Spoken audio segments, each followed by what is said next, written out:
Long way, get this shit a long way, hit the long way, long way, hit the long way, long way, long way, long way, long way, long way, long way, long way, long way, long way, long way, long way, long way, shit, long way, long shit, long way, long way, long way, long way, long way, long way, get shit a long way, gotta get the shit a long way, get the shit a long way. Gotta get this shit the long way. Gotta know what she don't really understand, man. Gotta know what she don't really understand, man. Gotta get a meal, but she don't understand. She be trippin' every day, she be trippin' every way. But I gotta get this shit the long way. Tryna get money every single way. Tryna get money every single day. Get money every single way, every day. Every day we gotta get paid, yeah. Every day we gotta get paid, yeah. I'm feeling like we be the new slaves. No, we gotta finish rich. No, we gotta finish rich. Got a new bitch, she don't understand rich. She don't understand, she just gotta get rich. She don't understand, sometimes we gotta hit lit. No, we ain't hit lit. Tryna get the long way, yeah. Tryna get this shit the long way, yeah. Cause you tryna wrap up a entree. Yeah, told you the other day that did my phone strong. We gon' shoot the long way, we gon' get the long way, yeah. Yeah, I get the shit the long way. My bitch be trippin' back and forth like a phone way. My name is Tari, I ain't playing games, so I'm done talking. Yesterday she told me that she about to leave, man. Said fuck it, bitch, we gonna get some money. Said fuck it, bitch, I'm about to get some money. So what I do today, I want to get some money, yeah. We gon' get this shit the long way, we gon' get shit the long way, yeah. Back and forth like the pong way, yeah. Man, I'ma get this shit the long way, get this shit the long way. Just the only way today, because they go this shit's crazy. We gotta wear a mask, we the new slaves, and we be wearing this shit like every day. We be okay, we gon' be okay, they gon' be okay, they gon' be okay for me, yeah. So we gon' get this shit the long way, we gon' get this shit the long way, we gon' get this shit the long way, we gon' get this shit the long way, yeah, we get shit the long way, yeah, cause we gon' be okay, we gon' be okay, yeah, we gon' get the long way, yeah. Hey, what's up, everybody? Hello. Welcome to another edition of Savings Minus Debt. I'm LJ Young, your host. What's up, Mr. QJC, Reigning Woman? Lumina, tinfoil hat. LJ, are you bored tonight? No, not at all. See, I love where I'm at today. That's the only way I can explain it. I don't mind spending time with myself. I don't mind. Alone time has always been cool for me. I've always enjoyed that. It really doesn't bother me to be alone. I get a lot of thinking done. I get to concentrate on things that are, I got important things coming in my life that I'm trying to get all set up, and it's all the pieces are almost in place now, and I'm just happy about that. Well, anyway, welcome. Like I said, LJ Young, the founder of SMD. SMD is not me. SMD is a family of people that think like me. And what is that? I'm here to share my gift, and my gift is that I understand that capitalism is psychological, split into two parts, positive and negative. And before I go on, I want to but I hope you subscribe to my new channel, 6 Cents. All right, the link's in the description of this video. Subscribe to that, and that is going to be more about me and my personal life within the last 6 years of my life, what has happened to me. I was in a relationship with a narcissist, and now I'm a survivor because I left her. All right, so I'm a survivor. And those of you that now, the average person that has never been in a relationship with a narcissist wouldn't really understand. But anyway, my point is this: the new channel, it's almost like it mirrors debt. I want the S&D family to hear this too. It like mirrors debt. In order to get out of debt, to be not become a debt slave, because remember, debt slaves don't know they're debt slaves until they take what? Self accountability of their finances. That's the only way they're going to get out of it. Now you cross over to the other side, the psychological side of everything.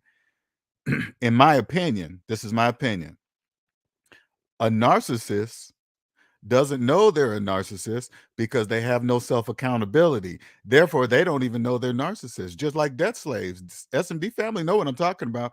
We walk amongst the debt slaves every day. They don't know that they're debt slaves. This goes the same for narcissists. How do I know this? I was with one for 6 years. Now, while with her, now I want everybody to understand something. While with her, I did not know these type of people existed. I did not know that. Okay? That's the best way I can describe that.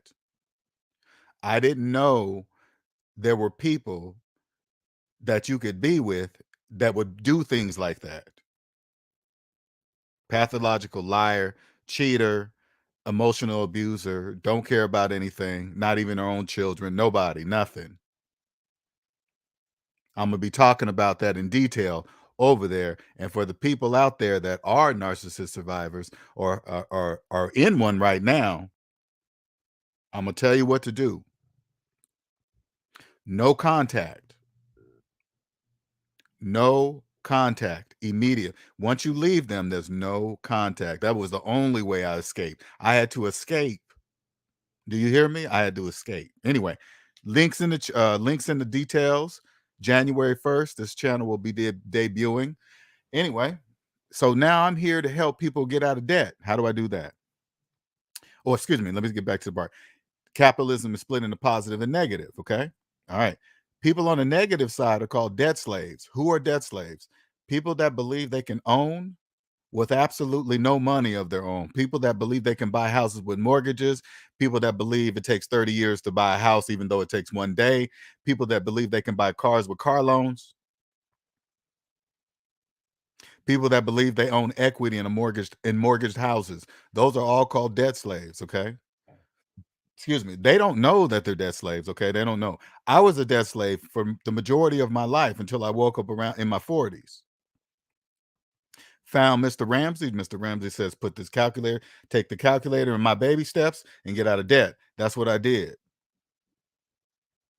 Till I got to Mr. Ramsey's plan that said, after you get down to your mortgage, start putting away 15% into retirement. Well, when I open up the calculator and put in my mortgage payment minus my mortgage balance and hit equal, I see a large negative number on my calculator. So I figured I couldn't put 15% of anything anywhere. So that's why I knew I was missing something here, because that didn't make any sense. Oh, that's called business. That's one of Dave Ramsey's business plans. I don't care. This is where I get off. Anything that doesn't make mathematical sense to me in my finances, I leave. That's what I do. I don't care what anybody else thinks. And he's going to probably send you to one of his Vesta pros that are you and who you're going to pay to break the laws of mathematics, I guess. I don't know. So that's where I left. Got to the other side of zero and realized there was a positive side to the economy. Yep. Yes. I didn't know that. I didn't know that until I got to zero. And then when I looked at my credit reports, guess what? Nobody was listed on my credit report. That means I didn't have no more owners. Your credit report's an owner's ledger. It keeps track of all the businesses that own you. Credit scores are reward points for staying in debt with the owners listed on your credit report. It's just like that.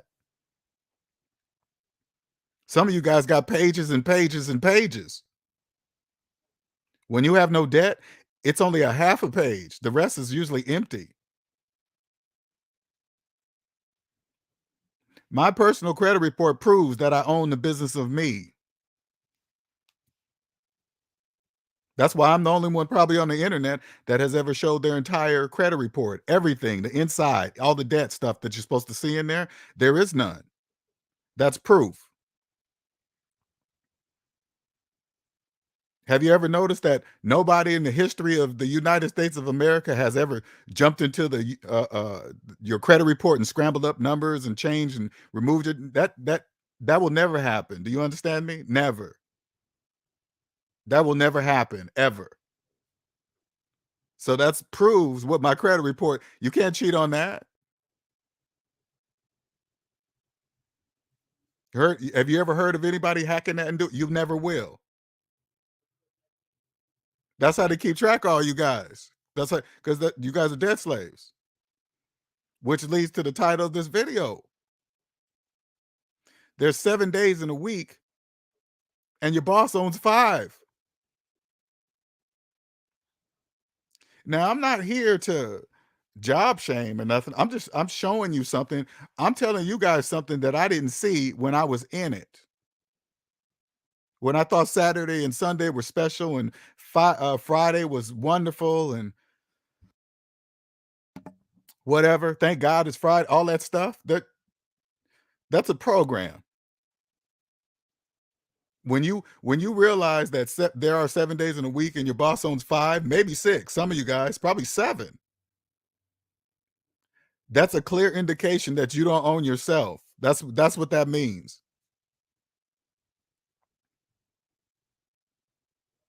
When you go to your employer that gives you 40 hours a week and you go to them begging for overtime, that's what that means.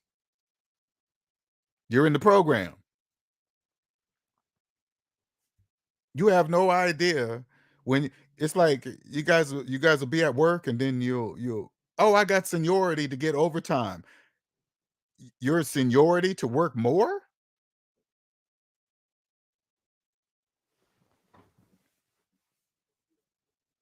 Oh, I mean, you guys will fight over it. Do you know what you're telling your employer? You're in debt. You're obviously a debt slave. Because when you beg for overtime, what you're saying is that here, I'm selling the time in my life. I'm selling it to you.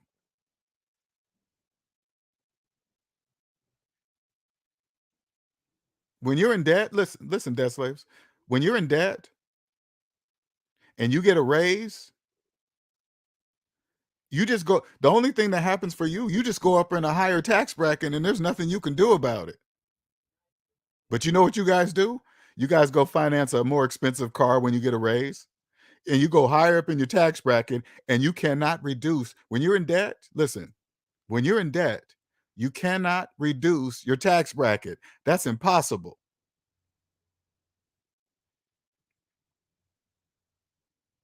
So you guys go out and get a go up higher in your tax bracket, go pay more per month for a bigger house or better car or whatever, having no idea what you're doing at all. Then they're going to own 6 days a week because you got to pay for all that stuff and you got to pay higher taxes. That's why you hate taxes, because you sell the time in your life for cars.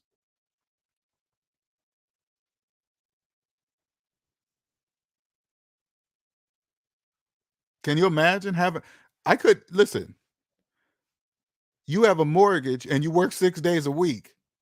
Did you listen what I said? You have a mortgage and you work 6 days a week. Then why do you have a mortgage? You're at work the most of the time. You're paying for a house that you're never even in, that you don't even own. You can't buy a house with a mortgage. You can't do that. It doesn't take 30 years to buy a house. It only takes one single day.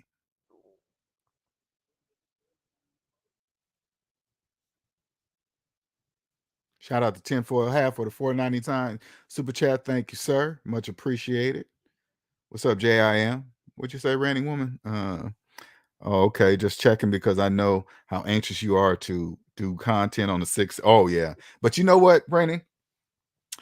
It's a, I'm liking that I'm waiting, because the further out, the more feelings are removed from when I tell how I tell it, because I don't want people to think I'm telling it because I'm angry or what happened. No, it was an absolute blessing. There was no other way. Listen, there was no other way for me to ever know that people like that existed. I could when you guys when I tell about this channel, it's going to help. I'm not the only one talking about it. There's thousands of people talking about narcissistic being in a relationship with narcissistic people. They have two. The one I was with had 2 personalities, one in private and one in public. Do you hear me? physically violent, emotionally, uh, uh, just everything you can think of, dirty, everything. Unless you ever been in a relationship with one of these people, you will never know they even exist. Listen, I grew up in a house of love. I had absolutely no problems, it was only my mom. I had absolute unconditional love for my mom, no problems, drinking, nothing, had parties, school was fine, school closed every year, blah, blah, blah. Things that were just normal to me until I realized that everybody didn't get that type of love that I received, all the way to this day. So I went out into the world with this type of love that I got from home out into the world. I'm like, hey, I'm looking for this type of love. Totally not understanding that the version I have love is very, very rare, very rare. I happen to give this to a narcissist, and they do what they do. But until that happened to me, and then I leave, and then I discover and read, I'm like, they have a pattern. They all do the same things. And when you read it, it just blows your mind. You're just like, what? So it's not just the person I'm with? No, it doesn't matter who it is. Man, woman, boy, girl, it don't matter. I just had hey, listen, I just happened it's still a blessing. I know people don't really understand it, but it's just like SMD family. It's just like when you can see debt slaves and they can't see you. This is the same thing. Narcissists now can't see me, and I can see them. It's easy. They all do the same things. They're all insecure. They're all like children. All you got and no self accountability. Now you got to remember, they don't know that. They cannot know, in my opinion, they cannot know they are narcissists because to know you're a narcissist takes self reflection, something they do not possess. They do not.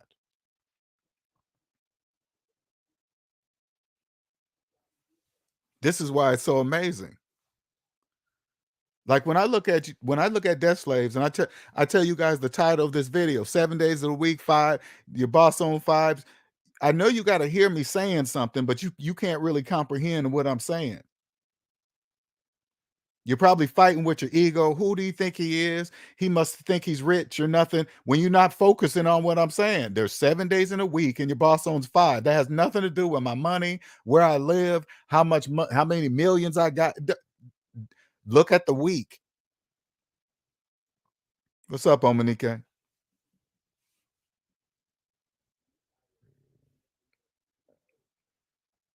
It's just like the clock. The clock, the calendar, all that.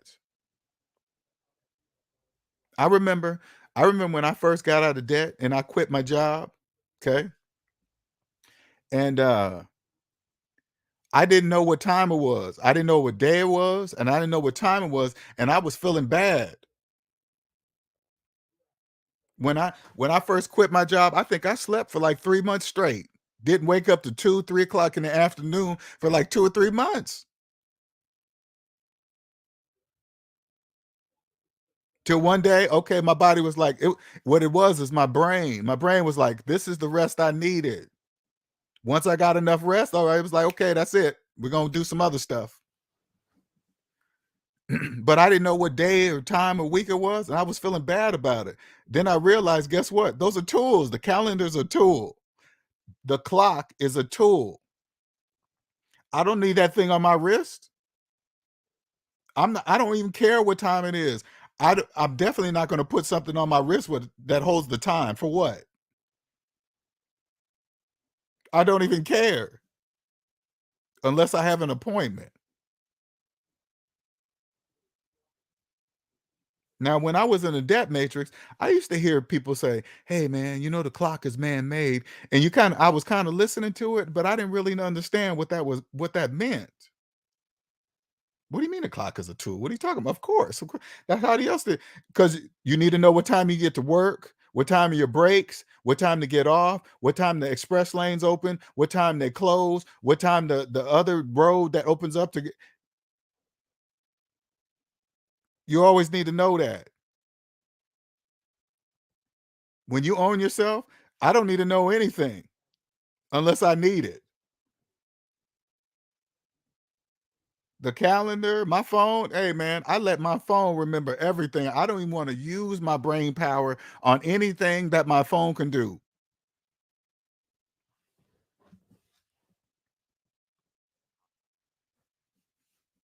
When I look at the days in a week, they're all the same. None of them are different.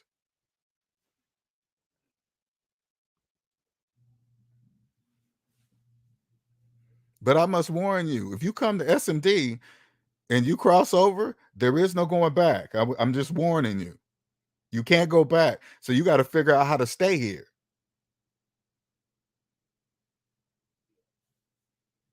The S&D family members that do have jobs, they know their job is a tool, nothing more. They don't have no friends there. They're not making buddies. No, they are there to make money and leave.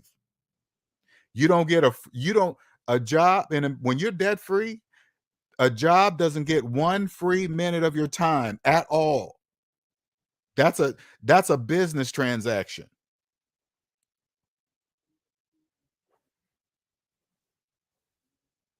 I remember I remember when I was in the debt matrix and I used to go get jobs, and then you get a job, it's like, "Okay, you gotta sign up for this retirement plan, or retirement." I used to get this funny feeling in my stomach, right? Every time they would say, "Okay, it's time to sign up for the retire," I'm like, eh, "You thinking Imma be here that long or something? I don't get it."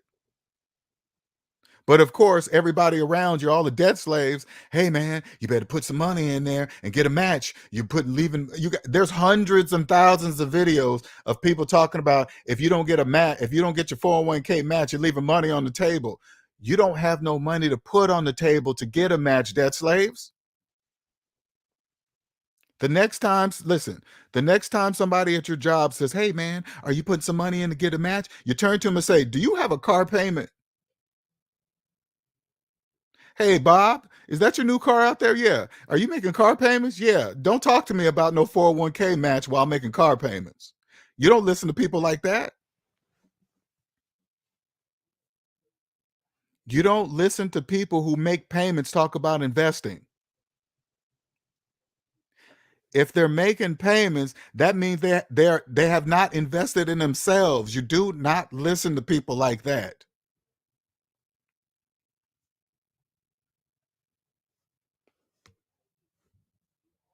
You're leaving money on, you better get that match. Is that your new electric Tesla out there? Yeah. You making payments? Yeah. Shut up.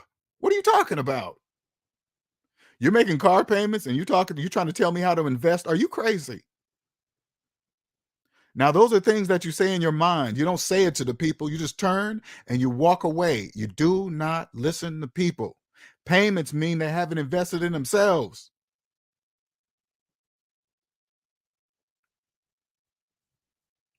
When S&D family members are at work, you know what they usually want to say to the coworkers? I'm not your friend. You're a debt slave. They can't say that though. I'm not even saying you guys say that. A job is a tool. Period.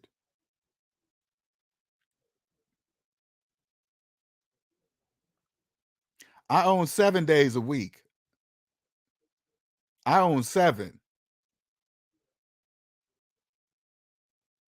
and you probably own 1.5. I'm just saying something. That's not to shame you. I'm showing you something. That's it.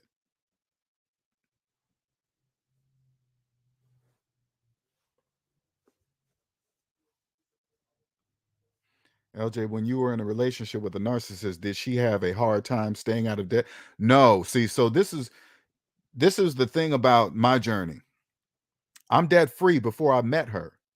So that was a requirement. So she was debt free, but she wasn't debt free because how we do it. She was debt free.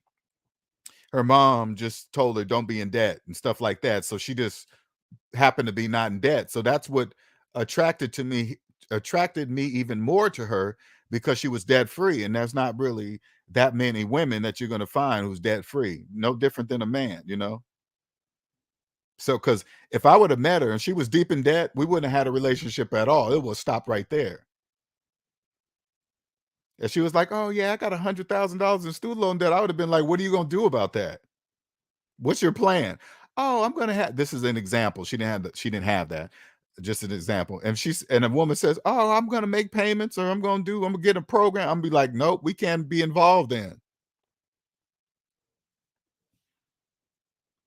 Because people always say, you know, divorce is over 50% and it's caused by money. No, it's caused by debt.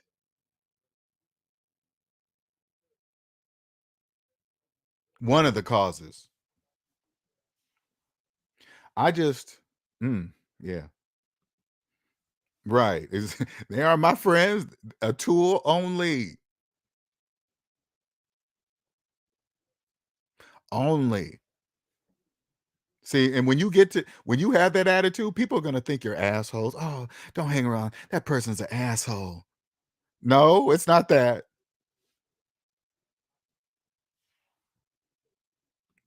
Totally changes your perspective. When I met the person I was with, I was debt free, free, everything. I didn't have any problems, none. Then ran into something that I had never knew existed.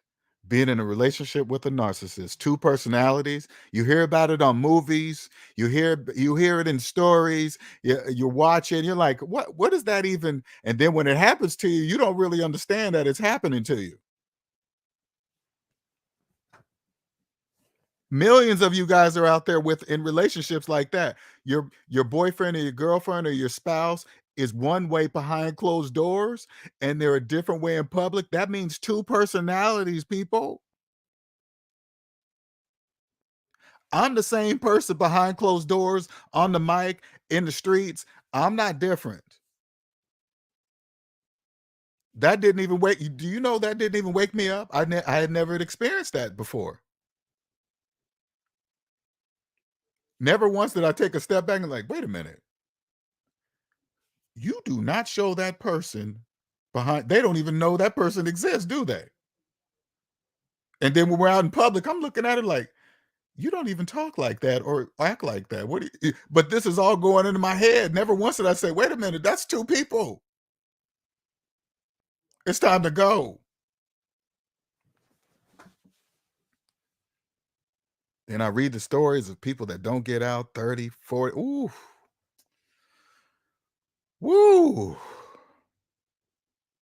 I be feeling sorry for like when there's people right now that are listening to me right now that are in it. Is the person you're with a totally different person behind closed doors compared to in public? That's a sign. That's a big red flag. You got to look at yourself and say, am I two people? No.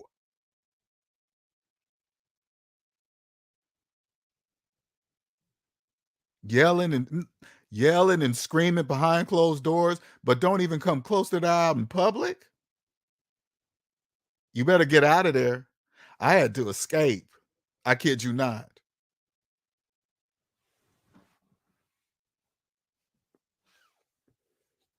I just added I just added that to my superpowers. Now I can see debt slaves and narcissists. They're not the only one. There's a whole bunch of psychological problems out there. I'm gonna be doing some reading because that right there was psychologically powerful. Luckily, I'm a strong person and it got me. And I'm not saying I'm better than anybody. I'm just telling you. Growing up, I didn't have no self-confidence problems. I didn't think I was needed to be somebody to do. I didn't have none of that. Thanks to my mom. My mom did that all too. Hey, you're this, you're smart, you look good. She just pounded it in my head to where now I just believed it.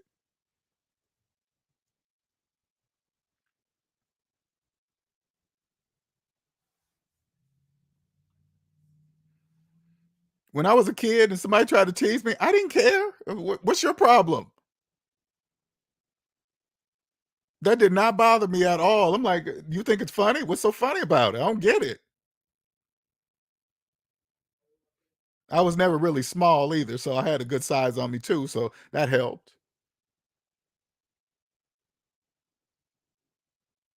Here, the whole time growing up, I didn't know the love I got from my mom was very, very rare. I did not know that.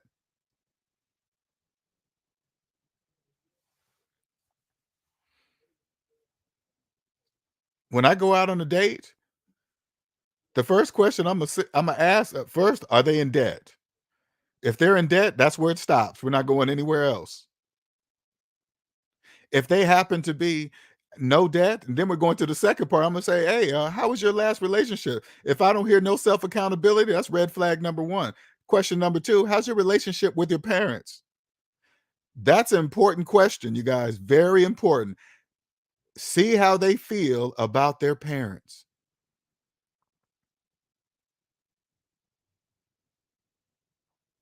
If I don't hear the woman, she doesn't talk the same way she talk about the way I love my mom and talk about my mom, we're stopping right there. We're not going any. Have you gone to get any help for that to see why you no, I'm fine. Okay.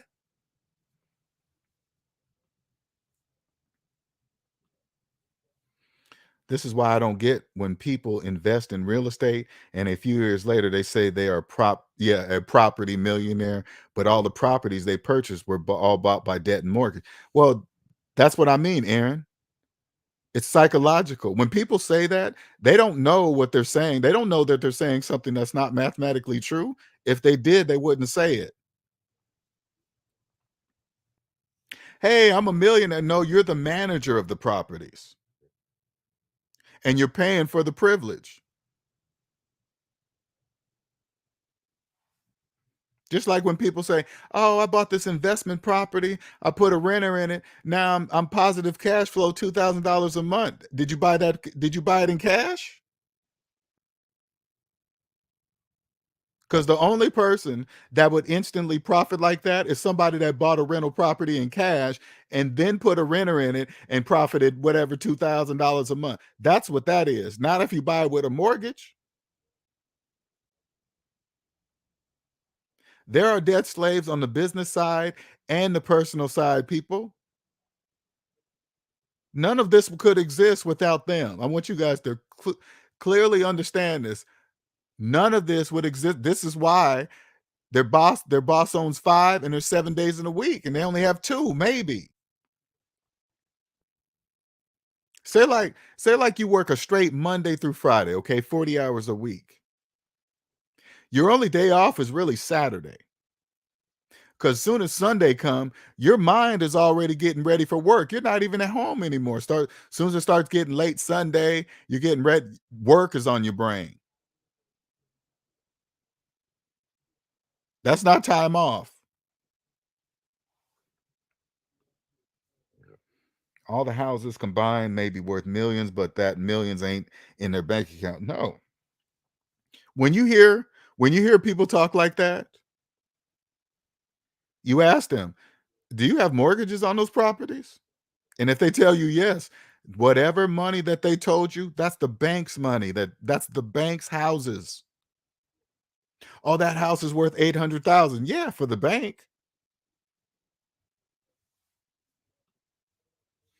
Lottery Guru says, facts, LJ. When LJ, them narcissistic is something else. They curse you, a wish death and harm on you. The next minute they'll tell you they love you, and never apologize. You're right, Lottery Guru. That's what I dealt with for years.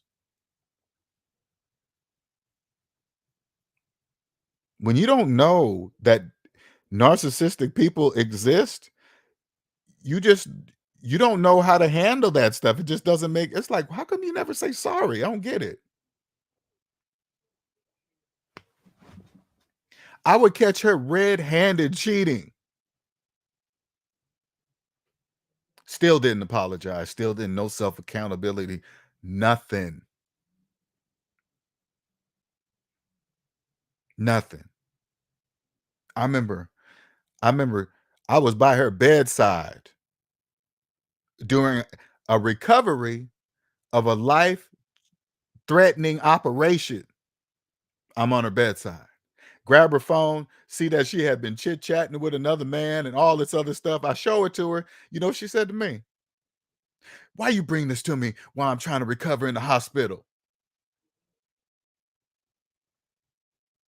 I was paused. I did not expect that response. You guys this is why you don't understand narcissistic people. I was not prepared for that response. Because if that was me laying in the bed and she was by my bedside and she grabbed my phone and I was chit chat with another woman and she's like, "What is this?" I probably would have pissed on myself. Feeling so bad. Here's this woman by my bedside, praying for my recovery and this and that. I would feel so horrible. When she said that, I was like, "What?" Now remember, I want you guys to understand, I'm not that person anymore. I'm a different person today. I'm not that person because if that happened today with my mindset today, I would have left her in the hospital. I would have gotten the car and left. Now remember, we're about 80 to 100 miles away at a specialty hospital. I would have went all the way home and left her in the hospital. I would have did that. Narcissistic people, they need to understand boundaries. You do listen. You better set up a boundary and you better mean it. That's the only thing they understand. And when you put up a boundary, you better do it.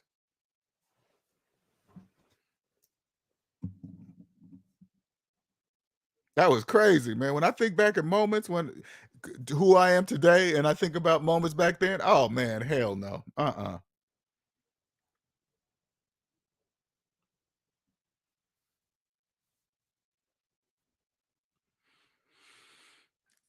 Yes, LJ, I've had an exceptional type of love from my mother that I thought was normal for everyone. See, that's what I mean, Rainy Woman. And my attitude was I didn't know anything different. So I'm going out looking for relationships with this love in mind, thinking, okay, if we say we love each other, we must know the same type of love. But what I didn't understand was this, people. The word love is positive and negative. I didn't know that either. The type of love I was looking for was positive love. Narcissists tell you that they love you, but that's negative love because they cheat, lie, uh, uh, verbally abusive, mentally. That's called negative love. And then at the same time, have sex with you and say they love you. That's called negative love. If you're in a relationship right now, grab a piece of paper and write the word love. On the left side, write negative. On the right side, write positive. Write a line underneath and a line down the middle. And list all the negative things that are happening in your relationship right now. Just list them. I mean major ones. No, he doesn't clean his room or clean. I'm talking about cheating, lying about stuff, hiding stuff, major stuff, right? Write it all down and then write the positive things. If the list on the negative side is longer, you are in negative love.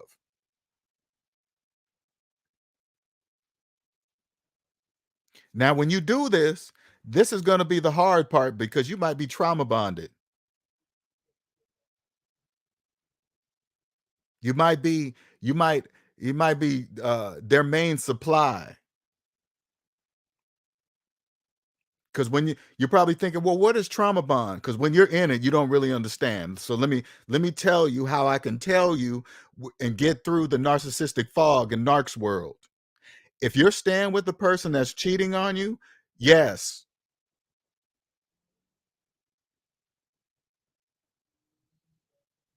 yes, that's a trauma bond. When you stay with people that treat you bad, is the person you with, do they hit you behind closed doors? That's a trauma bond. You're staying with the person that's abusing you. Now think about it. You are still using your body to have sex with the person who is physically abusing it. That's called a trauma bond. Where it does The opposite of everything is to reality. That's Narc's world. Everything they do is the opposite of reality.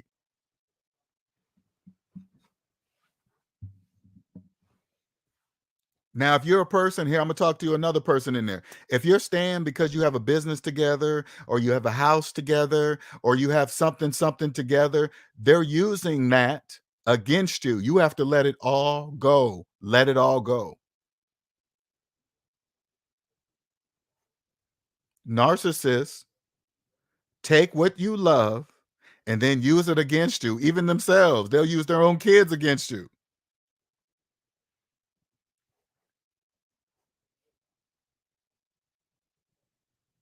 You know, when I cut my narc off with no contact, do you know how many crying voicemails I got? How many sad emails? I mean, barely can breathe, spitting up all over the phone. Oh, you know what I said to myself? That's weird. Why are you doing that? You acting like you don't know why I left. Why are you crying like that? If I was with a woman and I cheated on her and she left me, I will know why she left because I cheated.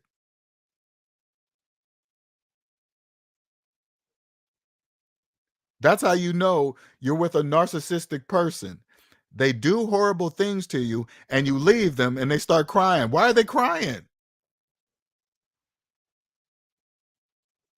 And when they start sending you, that's called hoovering. When they send you all the crying voicemails, the crazy emails, this is what you look for, okay? You look for self-accountability in any of it. I guarantee you, you'll never find any. No self-accountability. That's how you read through the crying. That's how you read through the emails. Self-accountability. If there's none, you just delete it.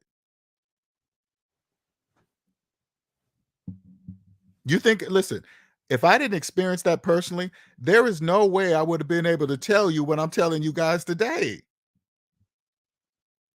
You have to experience it first, but I'm here to show you and tell you so you don't have to personally experience it. You can prevent yourself from ever falling in love with a narcissist. That is, not many people can get out.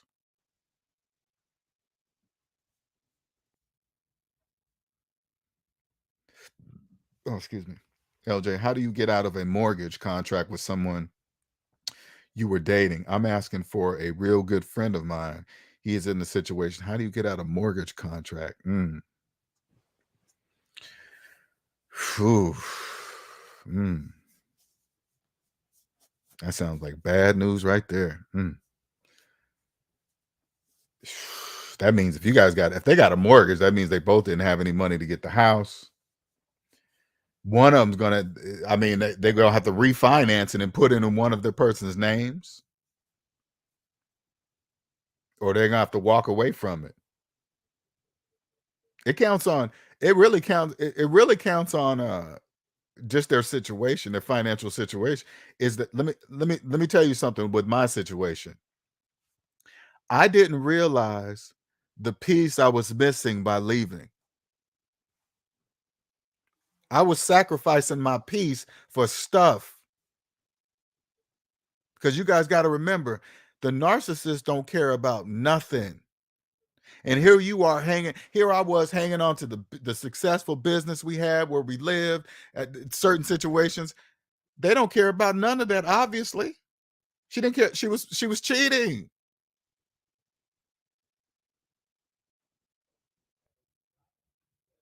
As soon as with mine, anything, like when we used to get in fights, she would always grab the stuff that she knew I loved, and my microphone, my computer, so I can do SMD. She always would go for that kind of stuff so she can break it. Yes, try to break my stuff. So every time she get mad, I would have to hide my stuff.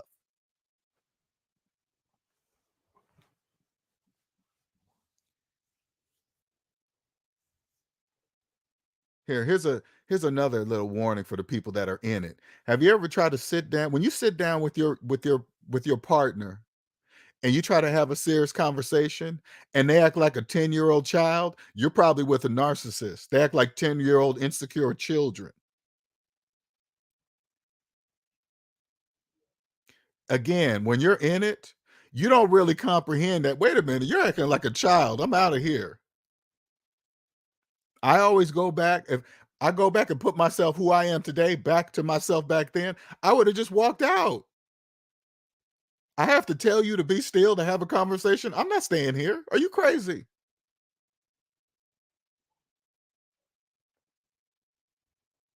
Now she was 10 years younger than me. I was 53, she was 43, right?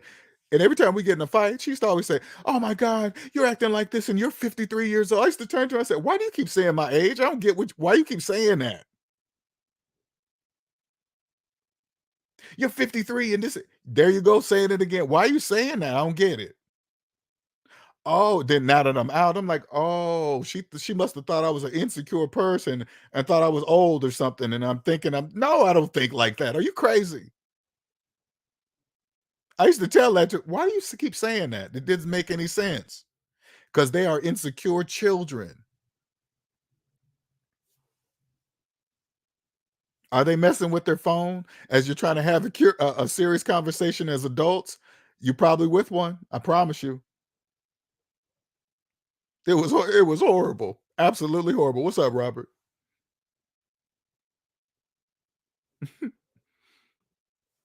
You must have no contact, no communication, zero. Especially if you're in a relationship. Let me tell you something. You gotta plan your escape, and you cannot change. Listen, they are in tune with your energy. You cannot change the routine. So if they're still doing what it like with mine, when it was coming to the end, she was getting worse and worse and worse, right?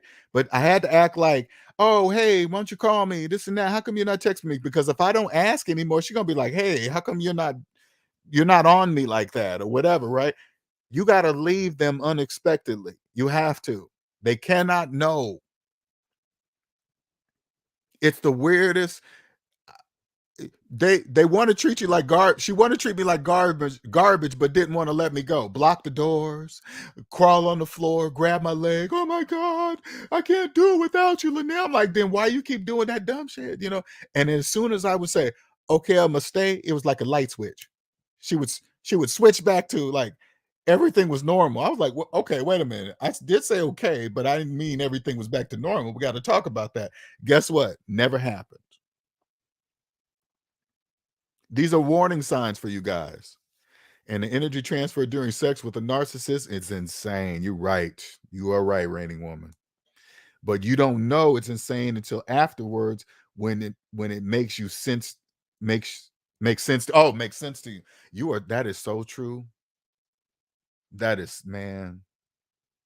I remember a couple times after, I remember feeling a certain way, but you again, people, I did not know narcissist people existed. My perspective of the world now is totally different because I was born from narcissistic abuse. There's millions of people out there like that, millions.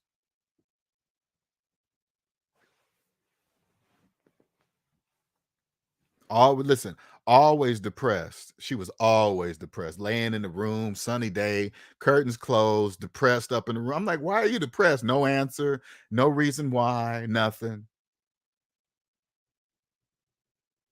Everything going 100% good, up in the room depressed.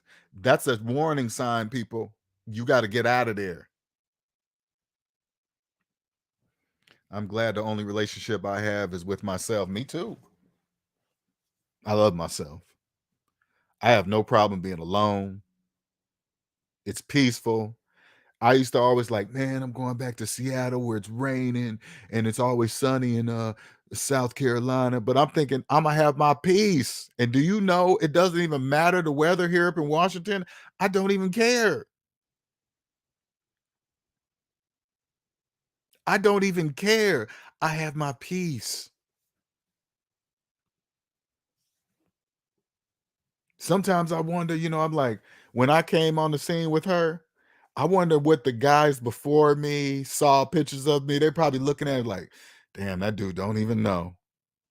Because that's how I see it. I mean, I don't see anything in her life. I don't really care, but I'm just thinking to myself, man, whoever the next dude is, he don't even know. Hope you don't find out who I am and where my channel is.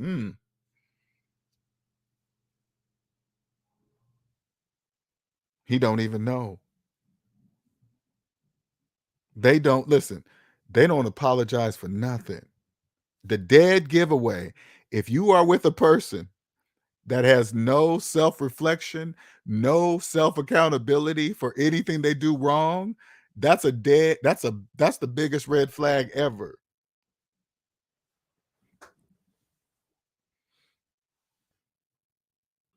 Right, crying, begging, getting on most of the time, Raining Woman, I believed her because I'm thinking, there is no way I'd be getting on my knees, putting my hands together and praying to somebody to stay with me. I'm like, "Okay, you must be serious." That's all part of the act. They do that with everybody they're in a relationship with. You ain't special.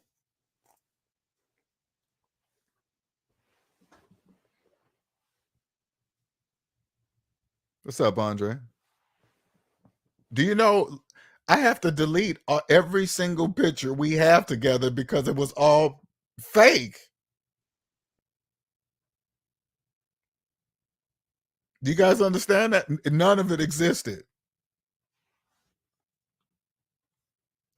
They'll be slinging snot and not feeling a thing while slinging. Exactly. Just want your energy and attention so they could just drain you.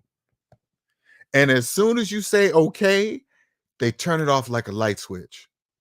When that when that happened every single time, and every time it happened, I would say to myself, that is weird. Now she thinks everything is back to normal without apologizing for the reason why we're in the fight in the first place.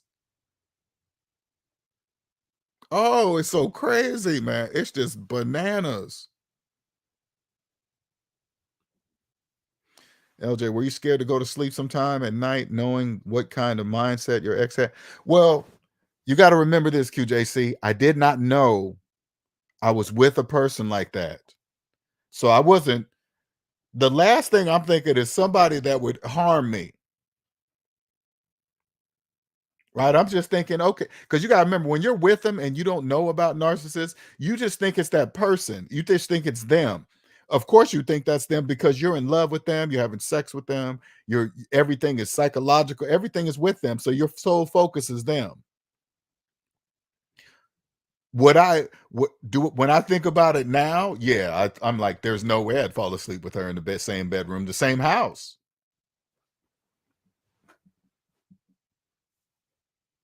She was doing so much stuff behind my back. I'm glad I don't know most of it. I'm glad, and I'll never know most of it. What's up, Alonzo?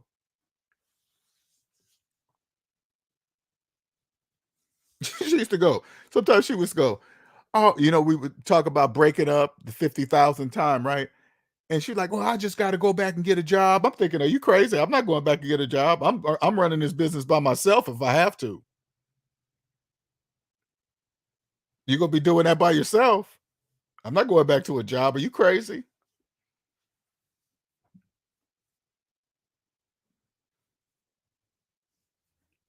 You guys don't even understand. When you break that program, man,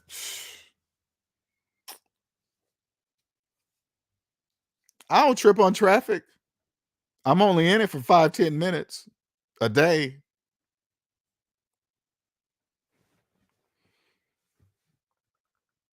Before 2020, I could leave at certain times. I know there's no traffic, but now it's all the time because everybody's doing everything, and it's gonna get worse as soon as deliveries are made 24 hours a day. You know how many of you guys gonna be working 7 days a week when they start doing all night deliveries? Have you guys noticed that your deliveries are getting into your house later and later? I'm even seeing the mailman later and later. I think the USPS now they run. Remember they didn't run on Sundays? I heard they run now on Sundays. You think they wanted to do that? They had to do that.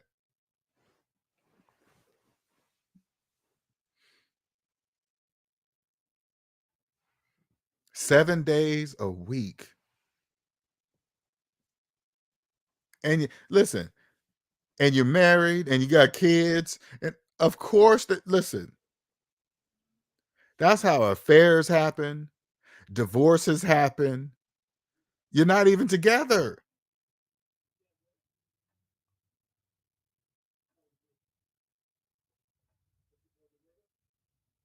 People are at work 24 hours a day.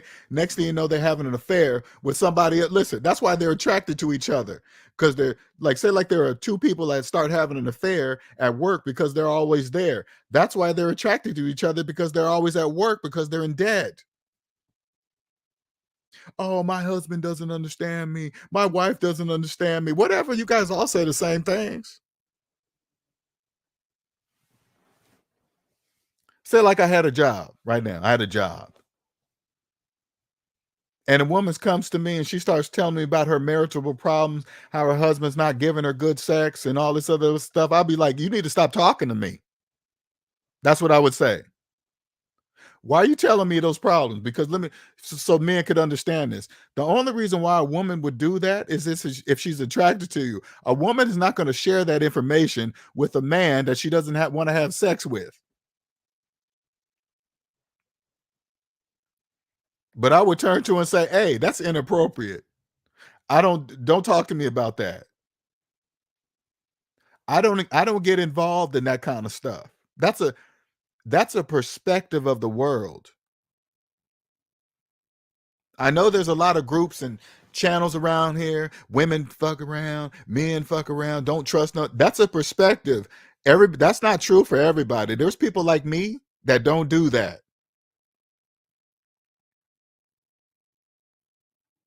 If I want to do that, I just stay single and then tell everybody that's what I'm doing. So there everybody has a full understanding what's happening. No lying, no deceiving, no tricking nobody. You just say it. If I was on a date and a woman says, "Oh no, I'm not with nobody," and da da da, and then I find out she's with them, it's over. You trying to get me killed? People that people that do that, they don't really even understand the bigger picture of. You don't know the mindset of the people they're with or what they're doing to them or whatever. You don't know anything. Then they're gonna put you into something that you don't even know what's happening. No, that's a perspective of the world that I choose not to be in.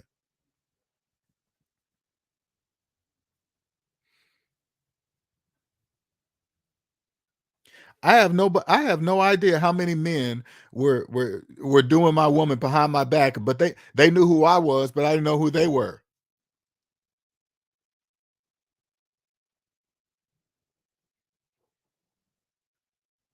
Now they know I left her. That's what they do know now. I left her.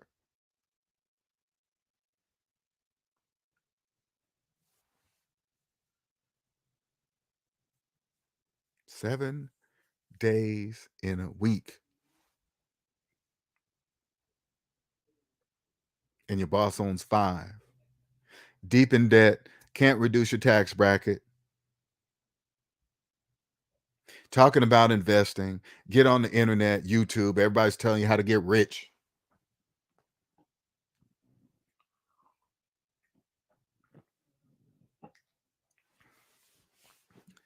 That's a perspective of the world, people. Sometimes I'll follow I'll not follow, but I watched this guy named Tony the Closer, right? And he's a passionate dude that goes after financial scammers, right? The people that are just doing people financially wrong, right?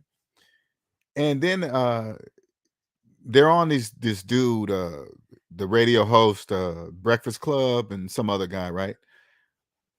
When you understand, when you come to the positive side of the economy, the people that Tony the Closer's talking about, they will not be able to trick you. Because when I hear, like, they'll tell you some big numbers, and these people actually get on TV and say, this person, these guys financially scammed me. So the first thing I think of myself is, okay, who are these people and what is the investing? Did they borrow this money to invest? Because people like that, those kind of dudes wouldn't trick me. You probably think, well, hell, LJ, how could you know? I would just ask to see their personal credit reports.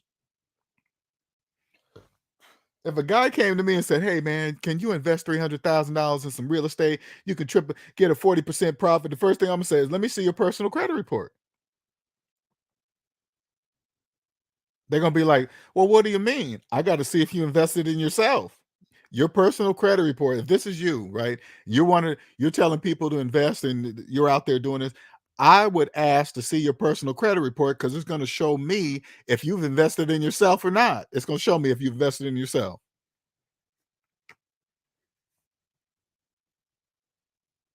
I don't take financial advice from people in student loan debt. For I don't take financial advice from people that went to college for 4 years but pay on their student loan debt for 15 years. You're paying longer for school than actually going to school? And you're trying to tell me to do what? You guys hear me? There are people out there giving financial advice that went to college for 4 years, but their student loan debt is 20 years old. And people are paying for that. They're paying for their financial advice. Are you crazy?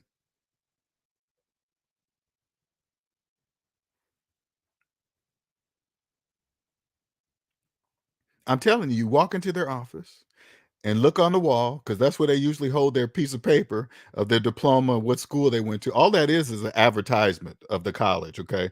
Diplomas on walls that are unpaid for, those are advertisements. Free. No, actually, they're paying to put that diploma on there so you can come and look and say, oh, you went to college so and so. Yeah, it doesn't matter. You look at the date they graduated, and then you turn to them and say, do you still have your student loan debt? And when they tell you yes, you take the year it is that you're in their office, like right now, minus the year they graduated. And then you turn to them and say, why do you have your student loans for 20 years? Why? This is a nice office. When I walked up, you had a Mercedes Benz parked outside. Look at your clothes. Man, that's nice. Is that Gucci? Yeah. Why are your student loans 20 years old? They're not going to have an answer. That's when you leave their office. Doesn't matter how they feel about it.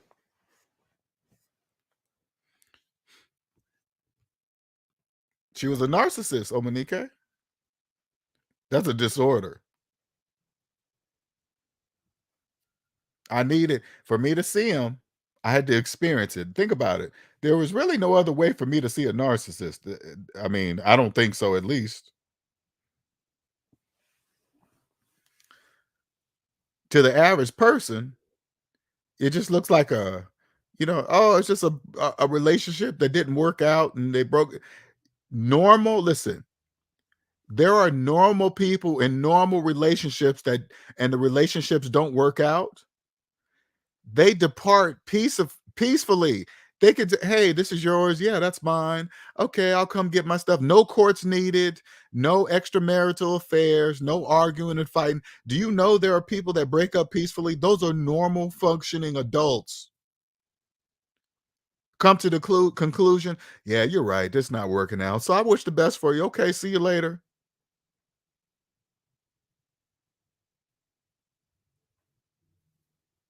The world will have you thinking every time somebody breaks up, it's horrible. It's a fight. It's court dates and all this cut tires and scratch cars. And that's not true.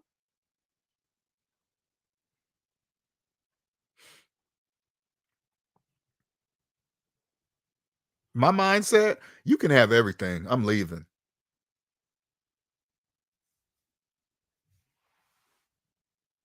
It's so crazy. When I left, took all the money out the bank account while at the same time crying voicemails, telling me that she loves me and don't want me to leave. Something's wrong with you. I was like, would she really take all the money out of the bank account knowing that I don't have no money? Yes.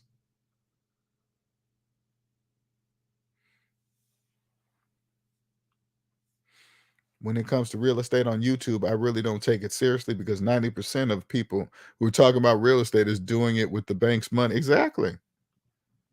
That's because QJC, you know who to listen to. Dave Ramsey and Chick-fil-A are the only two people I know 100% of their real estate on high level. Yeah, Chick-fil. Oh man, I'm not. You know what's so funny, QJC? I don't really. I mean, when I've been to Chick-fil-A, it's just chicken. I really don't. Oh man, they're the best. It's about their customer service. For me, when you go there, you're not going to run into any people that don't act like they don't want to be there. They got plenty of people there to serve you. Coming, man, the service is superior. That's how I run my business. Superior service.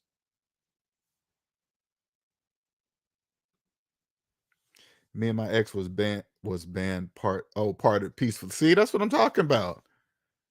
No need, no need for hostile uh words and throwing stuff. It's just, but but videos on YouTube, they will have you believe that it's something to do with the woman. Oh, she's got to be black. She's got to be white. You got to leave the country.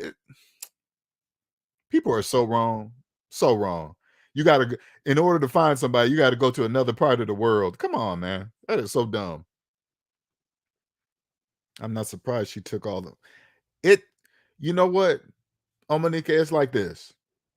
Again, when you're in it, and it's called trauma bond, okay? When you're in it, I was thinking there is no way. I don't know why I was saying that though, because she was doing everything else. I don't know why that I thought that, but I was in the trauma bond, right? So I'm going from then till now. I'm gonna be bouncing in and out, right? I was like, it was almost the version of who I am today versus the version then. I was saying, no, she won't. And then another version of myself was saying, well, I guess you got to sit back and see, just watch. And that's what she did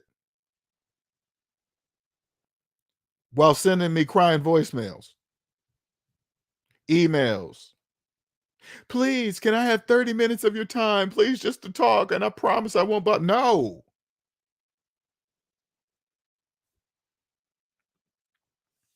LJ, when you tell your story, it takes me back when I was a teenager watching my abusive mother abuse my father physically and mentally.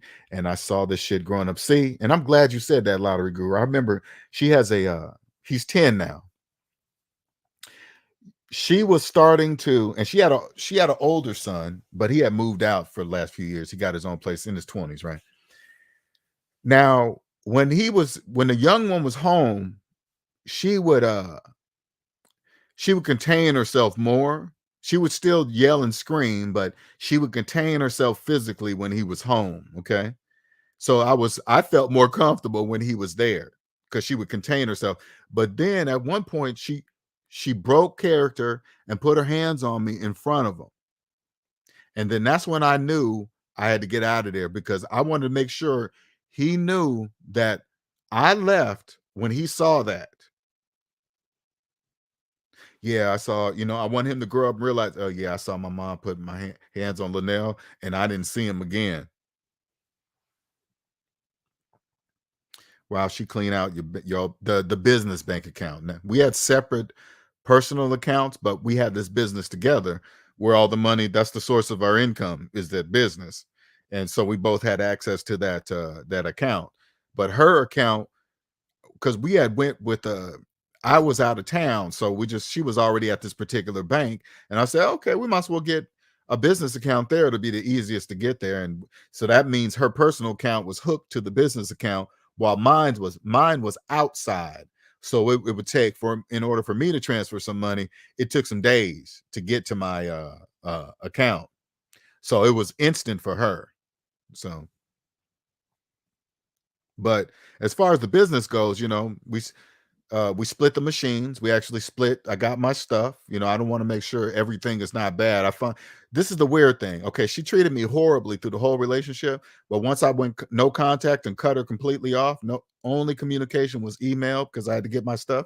She actually gave me all my stuff in my half of the machines for the business. She actually gave me my stuff.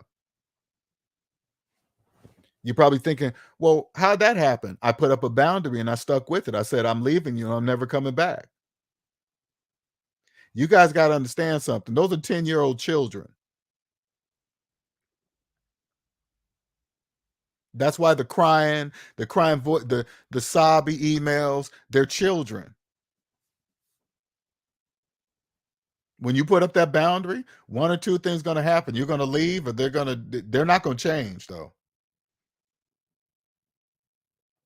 You have to leave a narcissist. You have to leave them. They're pleading for you to stay or come back while also making plans with somebody else. Ain't that crazy, Raining Woman? You're a supply. I didn't understand supply until I understood this thing. See, but this is the people that are in it. I want you guys to understand something. A narcissist can come to this channel and not have a clue of what I'm talking about, just like a debt slave with SMD. Why? Because they don't know that they're narcissists. They don't know.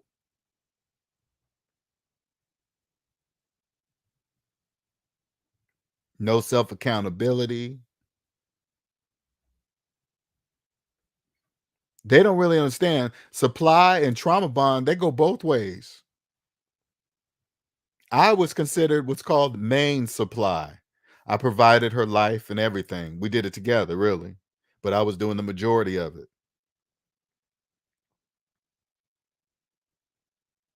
Once I cut that off, they feel that too. It's not a when they come hoovering you, if you cut them off, they're gonna come crying and all this other stuff.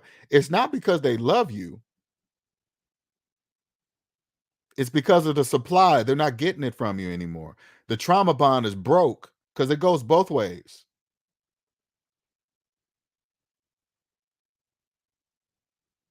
She would call me, "Oh my God, never felt such a pain." And I know what you're feeling. I know exactly what you're feeling.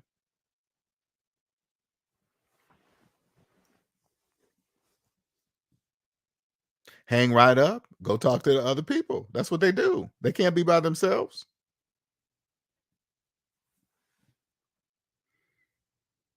What's up, Nick? It's so true, Randy Woman. That's how they do it. What's up, October?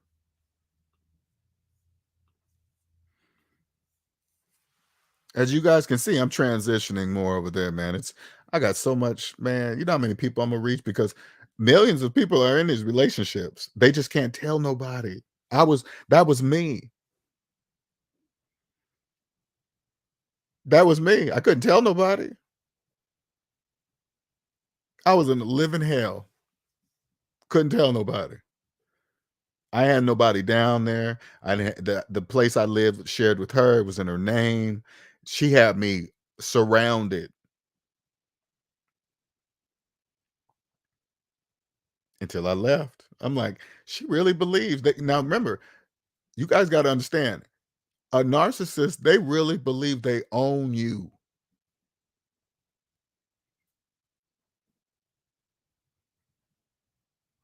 They think they can abuse you and you just gonna take it and stay.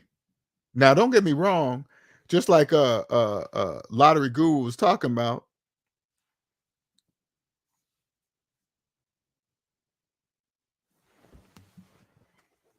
they think you're gonna stay and just abuse you and you're gonna keep on doing it in front of the children.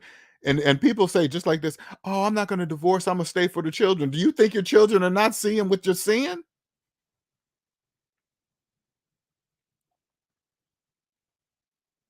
Your kids are watching. Damn, my mom is just putting her hands on my dad. My dad's just taking it. Your kids are gonna watch and think that's normal. Nope. My kid, her kid gonna see that I left. Yeah, Linnell didn't take that. He left. My mom was crying because one time he called me. He was like, "Hey, yeah, my mom's crying every day and this and that. And, she's like, she doesn't understand." I'm like, I didn't say anything. I just went to another subject. So how's school? You getting good grades? All right, cool, man. How's your grandma's? You doing great? Just change the subject. Because you got to remember, narcissists will use anybody, their children, their friends, anybody that listen to. Those are called flying monkeys. There's a term for everything they do.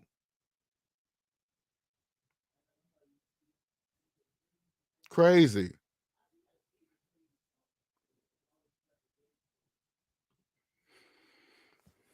Thank you, sir, for putting that out there.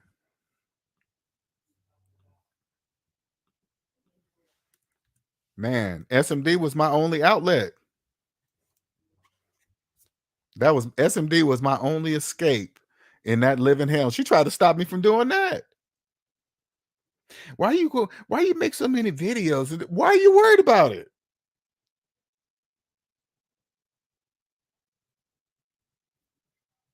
Want you to stop everything. They try to step on everything you love, everything, because they don't have no love. They don't possess it.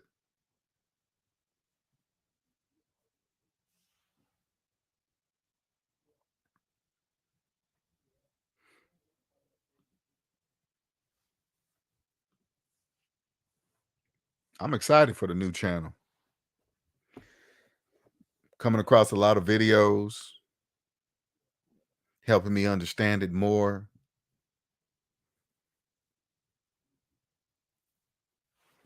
Helping more people, men and women. Sometimes I'll come across a video of a woman that this narcissistic relationship stuff cannot be faked. It's a pattern, okay? Unless you experience, if you've never experienced, you don't know how to start a video and start talking about being in a relationship with a narcissist if you've never been in one. And you see these women that are just like me, that was in a relationship, doing everything they're supposed to do, not cheating, no lying, honesty, full everything. And here's this person just doing the total opposite of everything. Horrible things.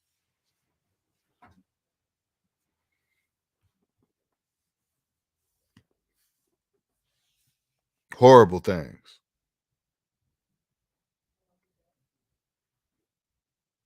But when you're planning your escape, you just got to act like you got to act normal. Let them think they're getting away because she thought she was just doing anything. She was getting worse. In fact, she thought she was just getting away with everything. No, you're going to find out.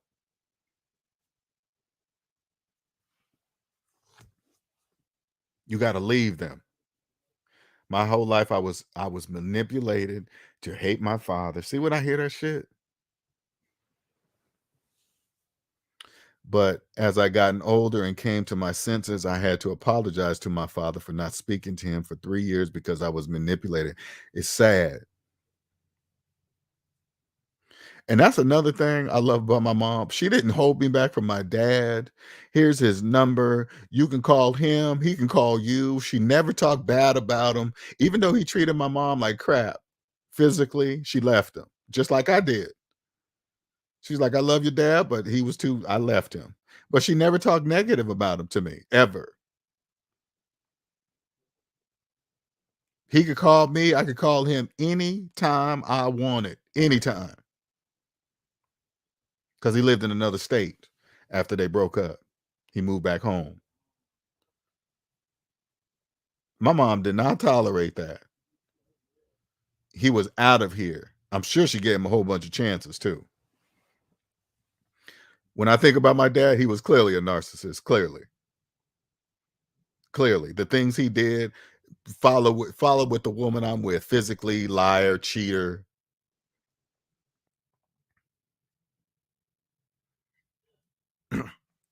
And I'm not saying that to even be negative about it. It is what it is.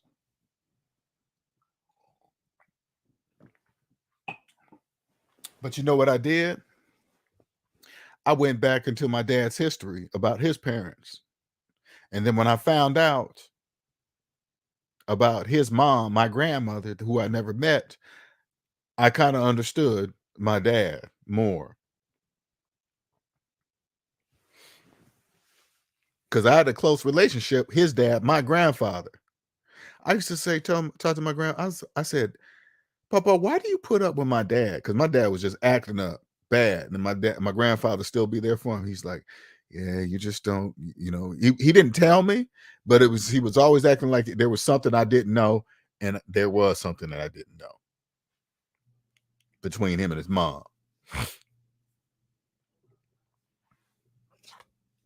Not saying that that's an excuse, because people that grow up in households with narcissistic parents, they can some of those people turn it around. They're like, nah, I'm not gonna be like that. But the majority of them roll with it. Just like if you grew up in a household where the parents smoke, 9 times out of 10, you're gonna smoke cigarettes too.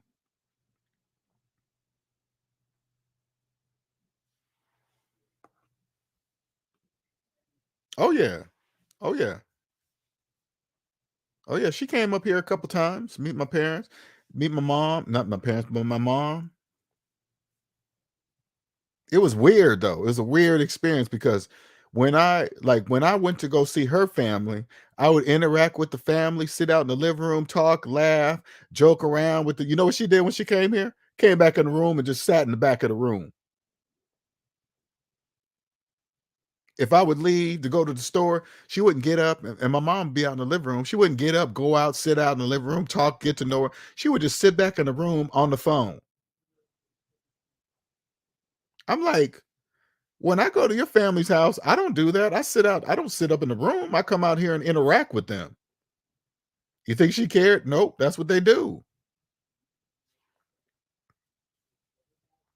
Uh, my mom thought she was quiet, standoffish, didn't really talk much, you know. And I remember this. I remember she told me a story when she was with her first boyfriend, moved in with their parents or something. She just sat in back in the back. I didn't really talk to nobody. I just sat to myself. Yeah, the same thing you did here.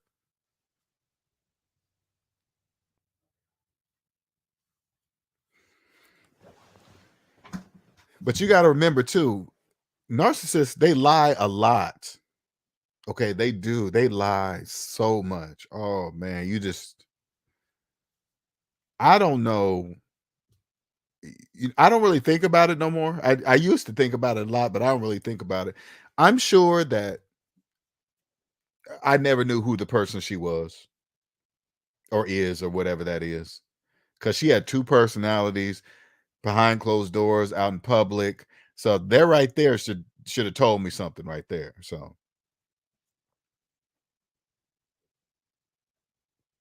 again, there are millions of people in these relationships like this that feel like they can't get out. So they sit there and suffer. Everything's upside down. You don't know why they're doing it, why they're lying. That's the state they want you to be in, the state of confusion. That's their world every day. She was always depressed. On beautiful sunny days, depressed.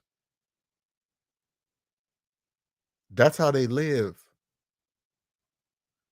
Whatever happened to her, I will never know. But there was something there that I don't know. Clearly. Because I want you guys to this is the psychological part. Okay, so you guys can understand how simple this is. Narcissists don't know they're not supposed to cheat on the people they're with. How do I know that? Because they're doing it.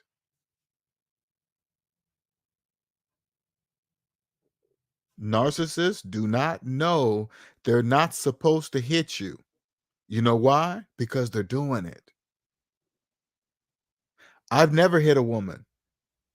I know not to do that. if I'm even anywhere, if my mental state is anywhere close to feeling like I'm that angry that I have to put my hands on a person, that means it's time for me to go.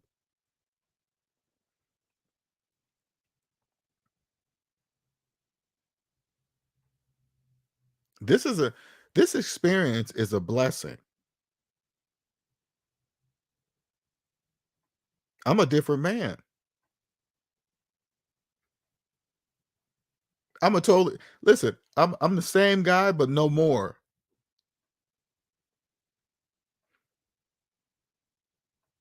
You don't have to be you don't have to be rude to tell the truth. You just tell the truth. It doesn't matter how people feel about the truth.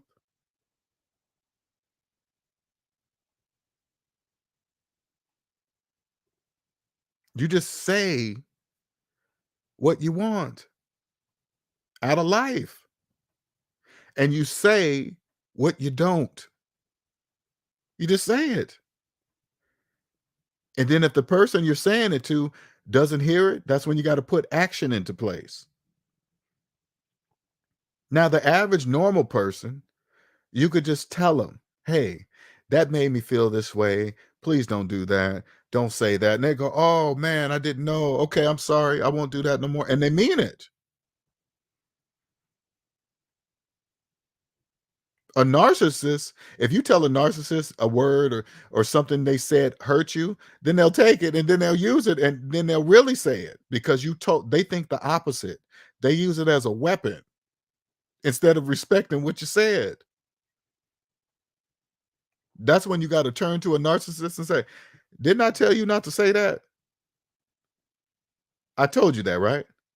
Then they try to gaslight you. Oh, you didn't say it like this. No, I know how I said it because I know how I felt about it. So I told you not to say that, and you said it. I'm leaving you.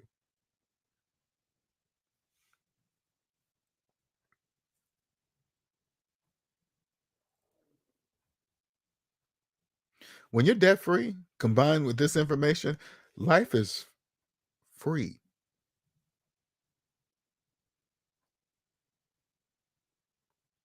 I can feel the positive energy coming off of me, and the right people feel it too. It doesn't, distance has nothing to do with it. Did you guys know that? With energy, distance has nothing to do with it. It can go through the computer, it can go through the air. You could be across the United States, across the other side of the world. It doesn't matter.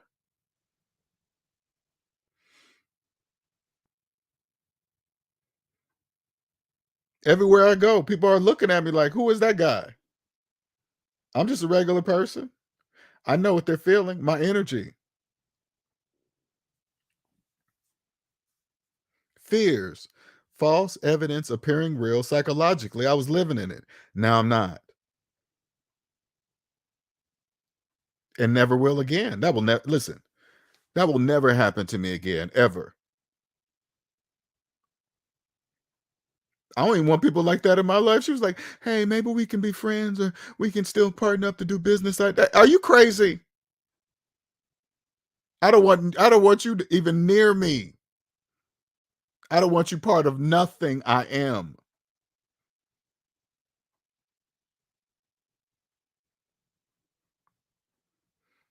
Whatever you do, as long as it's not around me.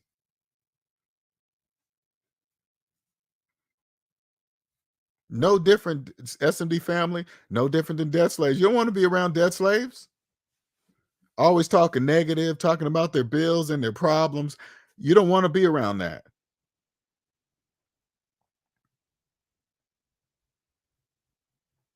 The only thing around me is positivity, positive energy. I'm going to experience life much different now in every way. I'm going to just say what I want.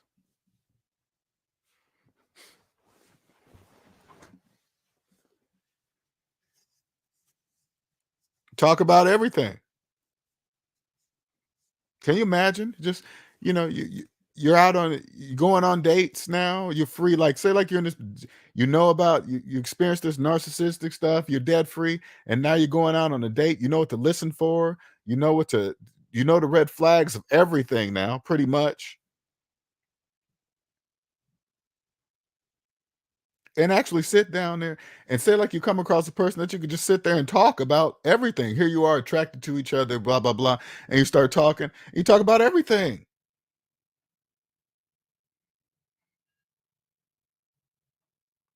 You know, when people go on dates and they're attracted to each other, and then they physically, and then they just do it because they feel it, right?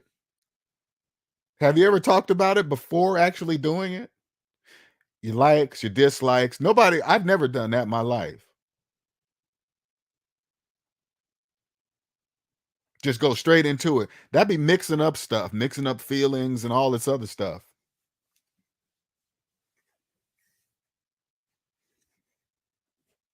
Nobody does that. I will.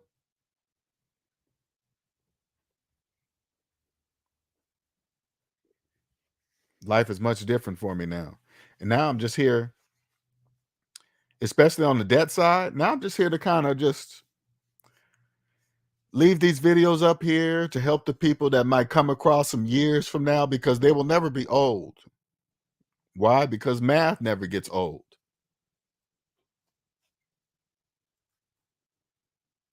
As long as YouTube is here, these videos will always be useful no matter the year they are listened to or watched.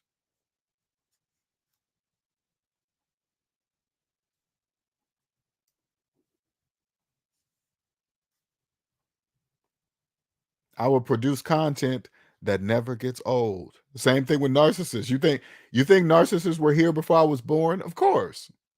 It just wasn't called that. Maybe. I don't know.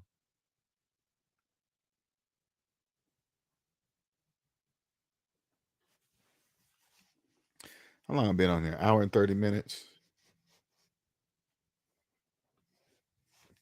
I'm just allowing myself to have boundaries. It feels great for sure. Put up those boundaries. That's where I went wrong, people. No boundaries. Even the boundaries that I set, they never stuck.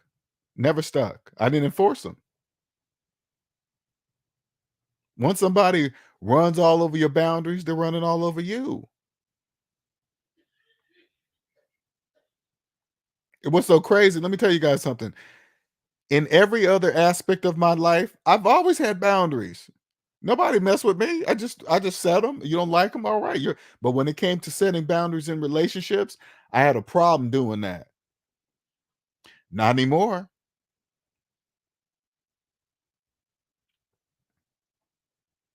The only reason why she got in, she was debt free. That alone is rare. That alone was rare. I was like, "Oh, this has to be. This must be. God, no, it wasn't."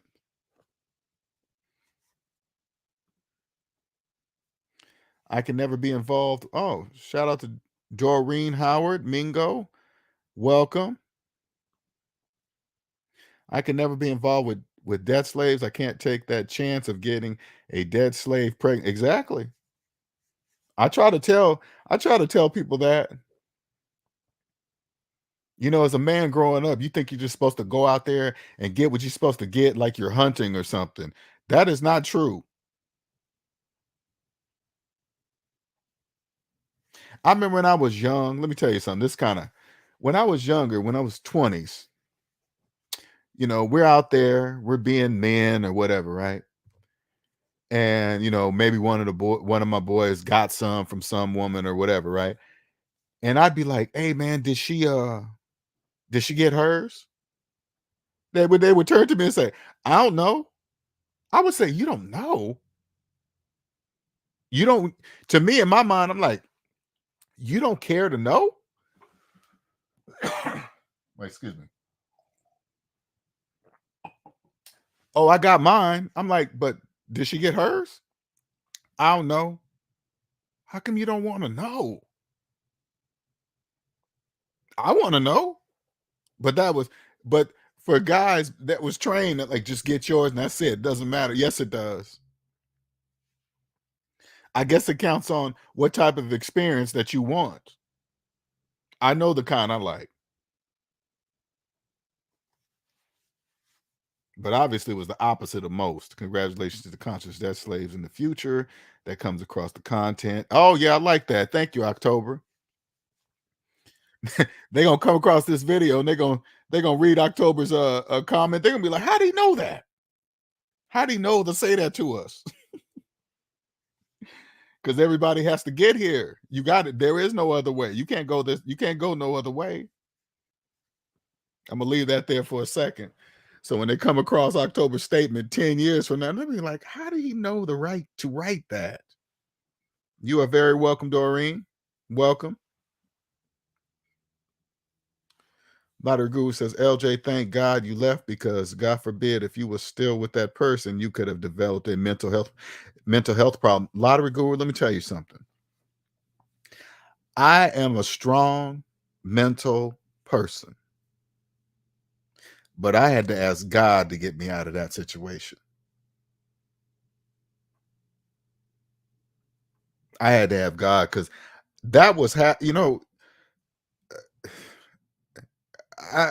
I'm a strong mental person, so I knew something was wrong, and I'm like, okay, something's not happening. Something's just not making sense. I needed to get away so I could gather my thoughts. And as soon as I got away, I'm like, oh, okay, that was the problem. Okay, this is what I got. Okay, I got to go through this hurt and pain, get over this, but it's gonna be cool. I'm not worried about it. And sure was that I was right.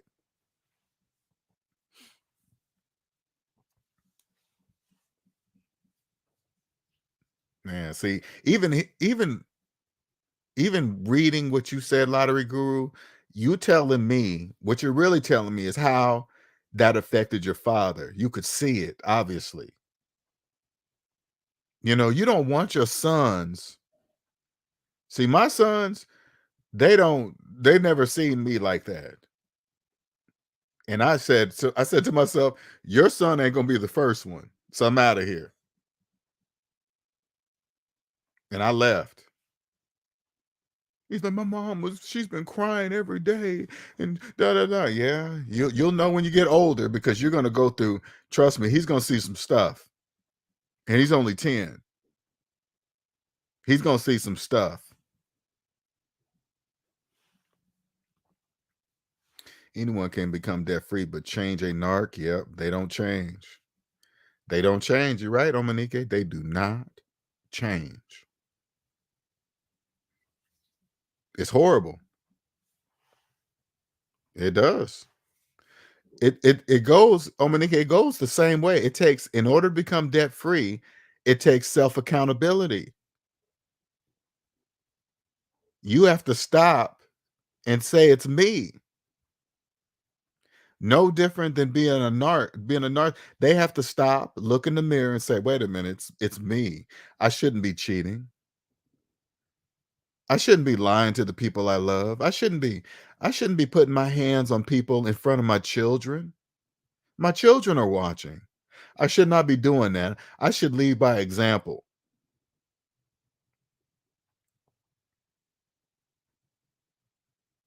I knew when she did that in front of the youngest, I had to go.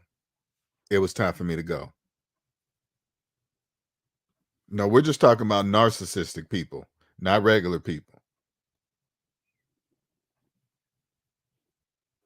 A regular person can change, yes. Narcissistic people, if they go see a doctor. First, they have to, in order for a narcissistic person to go see a doctor, first they have to know they have a problem. The one I was with, she didn't think she had a problem. Oh, we should both go. We should know you need to go. I said, you need to go. You are the one that's physically violent. You are the one that's cheating. Oh, I'm not cheating. I just talked to some guys. It's like, you don't even hear what you're saying. You think cheating is just physical? That's the disorder. The things they say and do will blow your mind. It's just crazy. It's like, how in the world do you have the even nerve to even say that?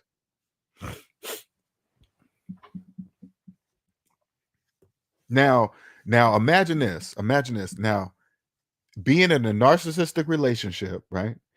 And you're in debt, both of you guys, and you have a mortgage, and you're working 40 hours a week, and you got children. You got to remember, my situation, I didn't have a job, I wasn't working, we had a business together. That was my only thing, was her. Now imagine a person in the same situation as I that's going to be listening to this video, but you're working 40 plus hours a week. So is she, or 9 times out of 10, a narc ain't working. You're probably paying for everything. They're not doing anything to contribute to the household, but using all the resources, including you, making you clean, handle all the bills. I was doing everything.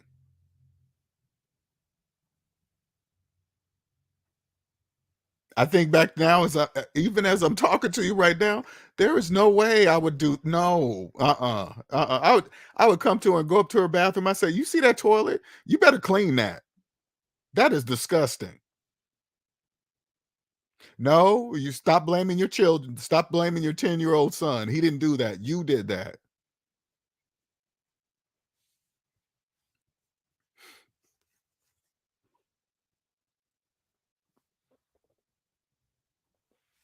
I love me. You got to love yourself. If you're with a person, this is how I want you to this is how I want you to look at it. If you're with a person who cheated on you, they put your life at risk. Expose you to something that could take you away from earth. They don't care. And if you stay with them, that's what you're accepting. I want you to understand this, especially women. There are men like myself that don't do that. Your mind will be at ease, never having to worry about that. How do I know that? Because that's exactly what I did with her.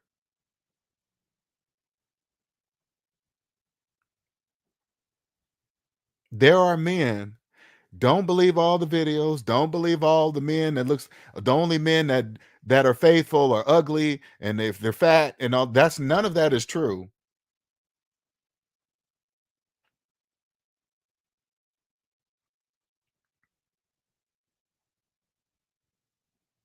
Is it rare? Yes.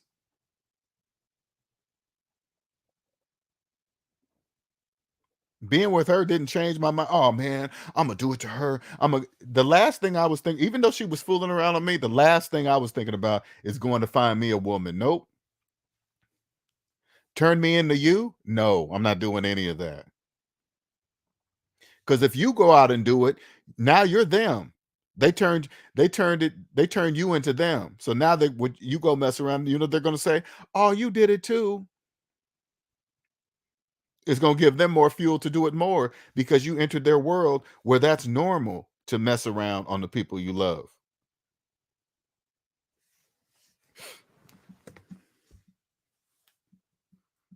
And yes, everything they did to you, they're probably gonna be doing the same thing with them and more, because usually it's different when it's a stranger or somebody new.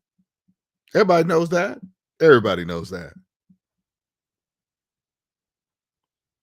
They plant that seed. Soon as the person in the relationship messes around on you, now they planted a seed in your mind that they're going to start watering to grow, because remember, it's not there. First you two together, no messing around, whatever, and then it's in there. Now it's there forever.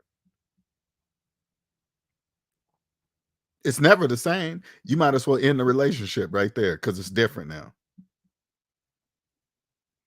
I used to tell her that too. I used to go, "Hey, when people fool around, you should just end a relationship because man, it's changed forever." Still did it.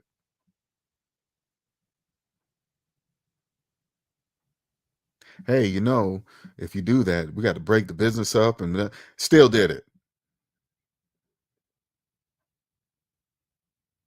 Everybody's not like that though. That's them. That's their world where they do that kind of stuff. You don't have to be part of that perspective of the world. You can leave, but you got to get out of what you're in now to get yourself back. Because if they're doing that to you, you have lost yourself.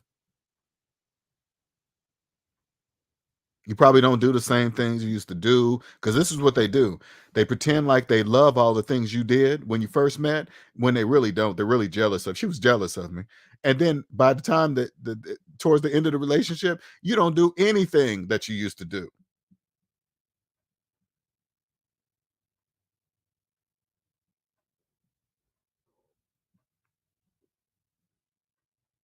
They just suck your energy dry because they have none. They're just a black hole.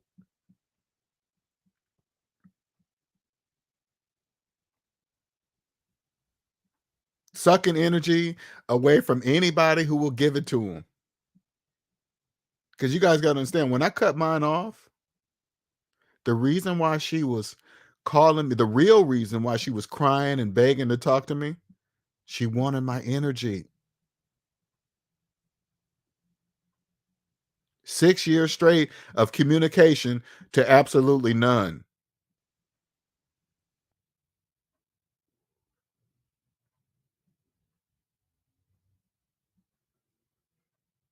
Please, please, Linnell, please, just please, please.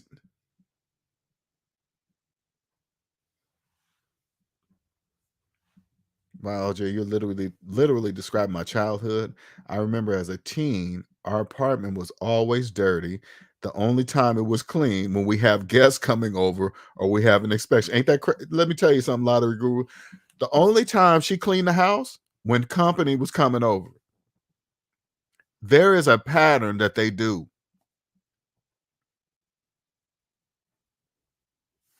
She she never cleaned the house unless somebody was coming over. And I remember, check this out. Let me tell you guys something. When I finally left, because I was leaving for a month to go take care of my mom, but she didn't know I wasn't coming back, right? I remember she was telling me something like, "Oh yeah," when I told her I wasn't coming back, she would email me back. "Oh, I cleaned the house and no, I got everything together because I wanted us to have a fresh start." You didn't clean the house for me. You never cleaned the house, but you cleaned the house when I was gone for a month. You didn't clean the house for me, narc.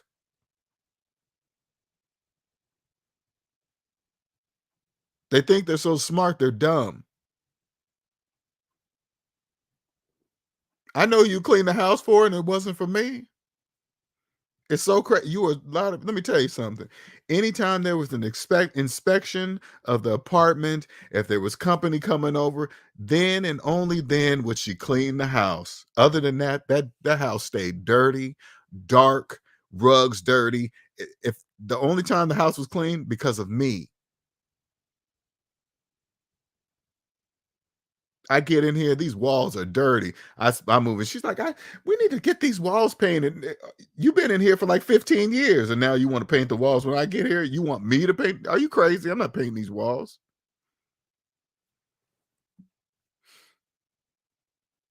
Hmm.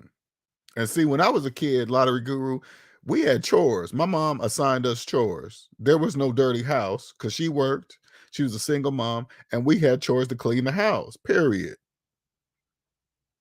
That started that started so young, I thought all kids had chores. You guys hear me? I thought all kids had chores. When I went to school and I was talking to one of my friends and he told me he didn't have no chores, he didn't have to do no cleaning up. I was like, I was blown away. I was like, what? Went home, told my mom, hey, little Bobby said he didn't have no chores. And she was like, what that got to do with you? I couldn't even answer. I'm like, I guess you're right, mom. I guess it ain't got nothing to do with me. Now get your chores done. Okay.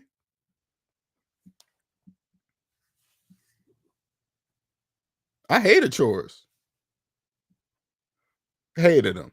But it taught me everything I am today. My mom taught me without even letting me know she was teaching me something. I had a bedtime. I had to be in the bed by 9 o'clock every night.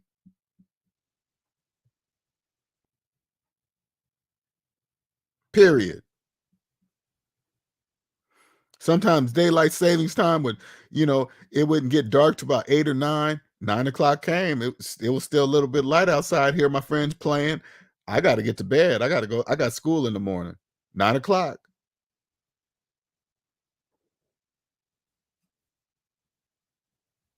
I wasn't allowed to run the streets all night. Nuh-uh. Soon as I heard the lights pop on, so you got the young people, you don't know. The night lights on the street lights, they used to make a particular sound when they used to come on at night, and you could hear it. They go, and then that's when I knew it was time to go home.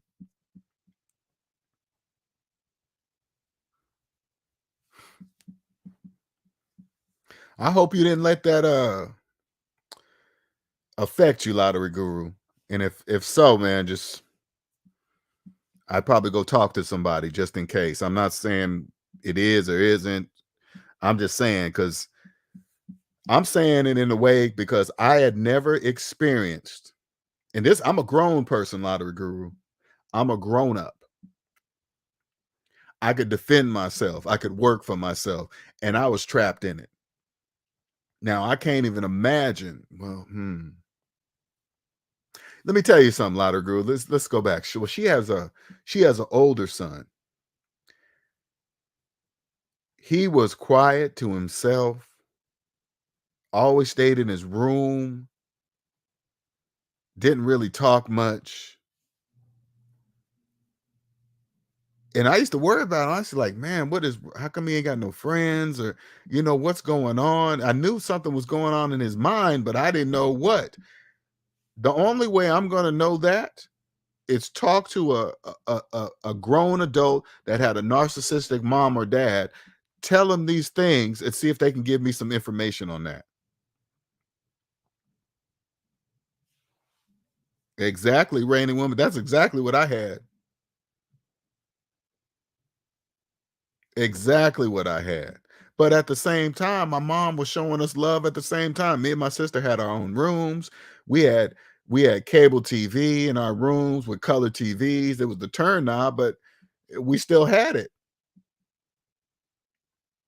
She got tired of us arguing over the TV in the living room. She got us our own TVs in our own rooms with cable in the 80s. In the 80s.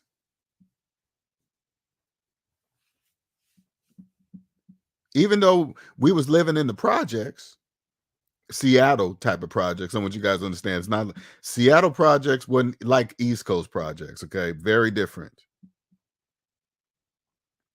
To me, I didn't even know I was living in the projects until I got older in school. Because to me, I had all my friends. I had a whole bunch of friends. I could go to anybody's house, and I had a friend to play with, or friends plural.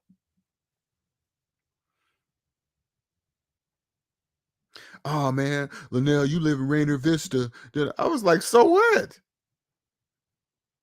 See, that's that confidence thing. I didn't really care when people, they try to make fun of, oh, you live in Rainier Vista. Linnell. I don't care if I live in Rainier Vista. Why you keep saying that? Oh, you're trying to tease me. Oh, got it.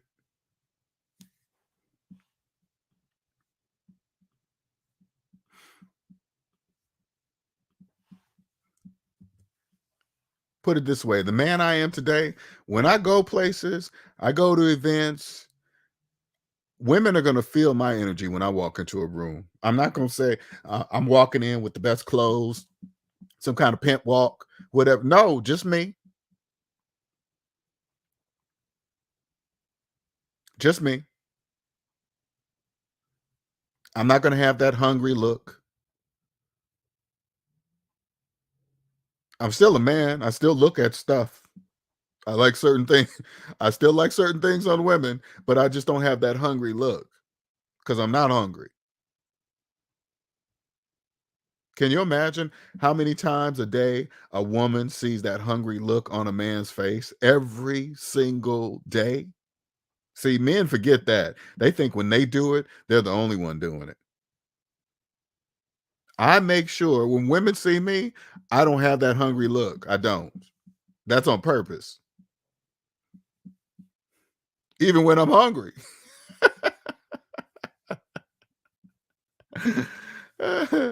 Even when I'm hungry. Don't be looking all exactly. Don't be looking all thirsty. You don't have to do that.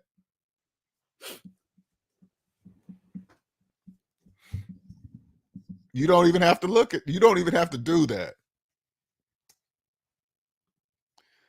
That older son accepted who his mother was from the sound of it. Yes, you're right, October. Now, when I look back, you know, so crazy. He would give me a certain look like, you don't know. Now that I look back and think about some of the looks he used to give me, not he was never disrespectful to me. Let me make sure it was never disrespectful. Uh, Very good, mannerable kid. He was never disrespectful, right? But he was just so quiet to himself. Uh, it was just, I just didn't understand. I'm like, why is he like? And he would look at me like, you don't know, but you're gonna find out. And I did. I found out. I found out.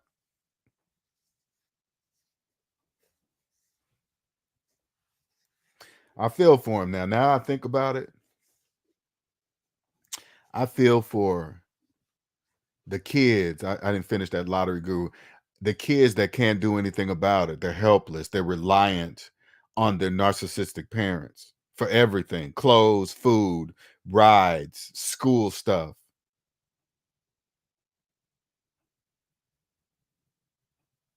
You definitely, as a child, you have no idea narcissistic abuse exists. You just think, oh, I got some mean parents. They're still mean. Don't get me wrong. But as a kid, you don't know that there's a whole bunch of parents out there like that. And here they are, here, because they know that the parents are one way behind closed doors and completely different in public. Here you are as a child getting it by your parents, and then when you leave the house, you come across little Bobby's parents, and they're like, "Oh, they're the best in the world." You don't know that. It looks like that to you as a kid. You don't know there's people out there with two personalities. You don't know that. So here you are like, "Oh, I wish my mom and dad was like so and so's mom and dad." You don't know that unless you ask the kid. And usually you'll see signs, quiet, to themselves. I don't even put it this way, lottery guru. I don't even know. Well, I guess I do. Because she told me a couple stories. Hmm. Yeah, it's big. It's bigger than what people know, believe, understand. I'm just, if you're a kid, if you're a child of, if you're a person with narcissistic parents, and you get out of it and don't let it change you, uh, you're stronger than what you man, you're stronger than you know, because I'm a grown man and I had to escape. Then I get out, turn around, I'm like, people like you exist? Yes. I was sleeping in the same bed with you at night? Yes.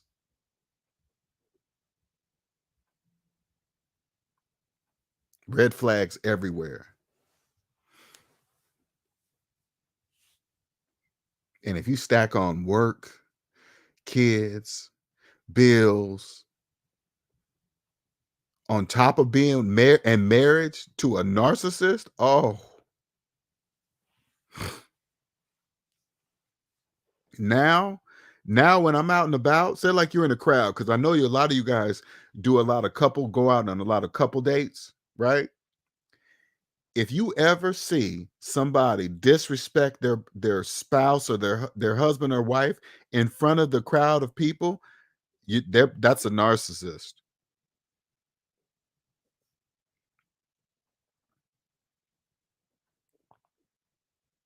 If I'm out and about in a crowd of people and I see somebody disrespect their spouse or their whatever, I'm gonna look at them. I'ma stare at them, not in a mean way, like Imma kick your butt or whatever, anything. Imma just look at them so that they know I can see that narcissist. I can see you.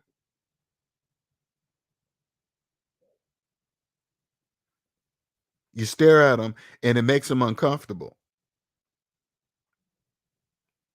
You just stare at them, no mean, nothing, just look at them. You don't even have to speak. I wouldn't even have to speak words. They're just gonna know that I could see him. I don't like LJ, man. He just stares at me too much. I know you don't like me.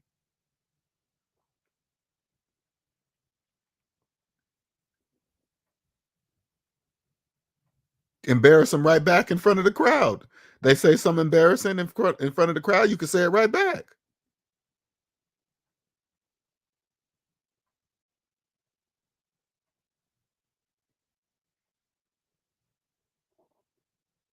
You know how many people I'm gonna help with my channel? There are man, there's probably millions of people. This is around the world. This ain't just here. There are millions of people in relationships like this right now.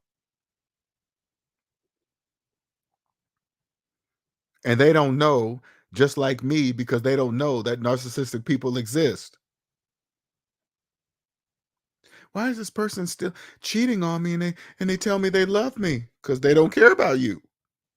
Obviously, if they listen, if they cheat on you, they don't love you. It's really that simple.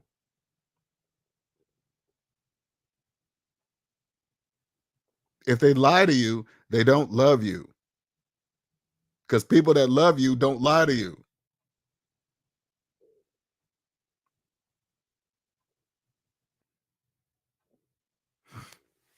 All right, I'm wrapping up. It's 2 hours, man. It always goes to my 6 Sense channel all the time because I love talking about it. Shout out to Omanike, Reigning Woman, Lottery Guru. Thank you for sharing your story. October, appreciate you. QJC, Nick, I don't know if you're still in here. Mr. Big, Andre. All right. Guess I'm going to wrap it up. I know it's late for you guys. East Coast is 7, 8, 9, 10. It's 10 o'clock over there. All right. Holla at you later. Bye.